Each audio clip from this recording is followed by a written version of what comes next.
Dol, so yan. May bago naman tayong video, Dol. So ito, Dol, 2 months pa. Maxima C.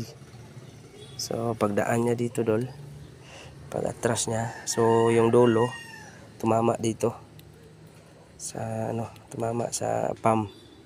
So nabali, So gawin natin, Dol. Bilhan natin ng bagong ganito. Check muna natin, Dol, kung magkano to sa sa MCOR. Medyo maitim na rin yung fuel filter niya. So ito na lang, tatanggalin natin ito. Tapos palitan ng bago. So okay na uli ito. Yun. Update ko na lang kayo mamaya, Dol. Yun. So basta nakaganyan siya. Yan. Tapos ito.